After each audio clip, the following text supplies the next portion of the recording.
My name is Aaron Mann, and this is my informative speech.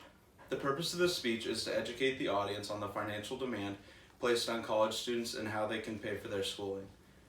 College tuition in the U.S. is a source of stress and struggle for many because these young Americans have to turn to loans or scholarship to pay for their schooling.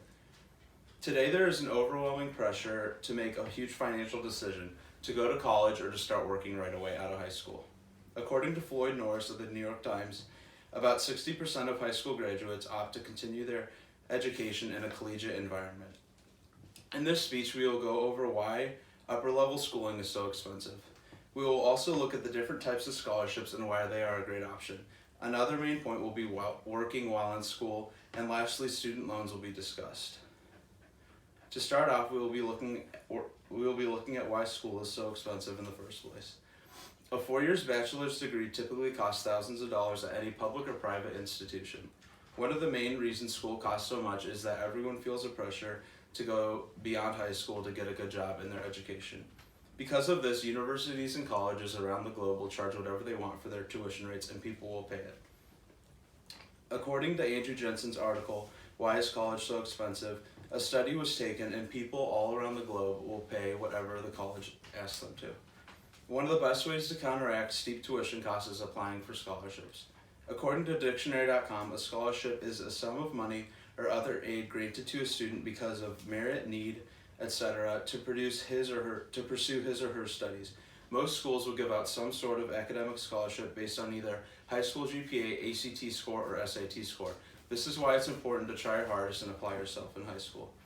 There's also many athletic scholarships out there. Schools are known to give full-ride athletic scholarships to students who commit to performing in that field of athleticism at their school. There are also many different types of scholarships that students can apply for.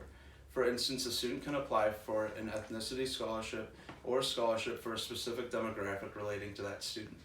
Being that scholarships usually do not need to be paid back, they are the best way to pay for your schooling if you can get them. Many students that still owe tuition money after scholarships will work their way through school. Though only some students are able to do work and be in school, it pays off to pay for some of the tuition while they can.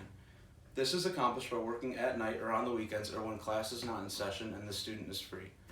However, this is not ideal for many because it reduces the amount of time they have to study and increases the stress for the student. Typically, this doesn't come close to covering the total cost of tuition, unfortunately, according to Stacy Rapicon of STMBC. Working while enrolled is helpful, but usually still requires student loans to be paid to pay the total tuition cost. Many students are forced to take out thousands of dollars in loans every year. This takes years to be paid off and is a big problem for so many students today. According to Judith Scott Clayton's article, The Looming Student Debt Loan Deficit Crisis is Worse Than We Thought. More students are defaulting on loans today than they ever have before. The heavy burden of these loans induces unnecessary stress on these students. College tuition in the U.S. is a source of stress and struggle for many because these young Americans are forced to turn to loans or scholarships to pay for their tuition. There are several ways to pay for this, but most people end up with some amount of debt. In the end, students continue to take out these loans and strive to pay for them over the rest of their life.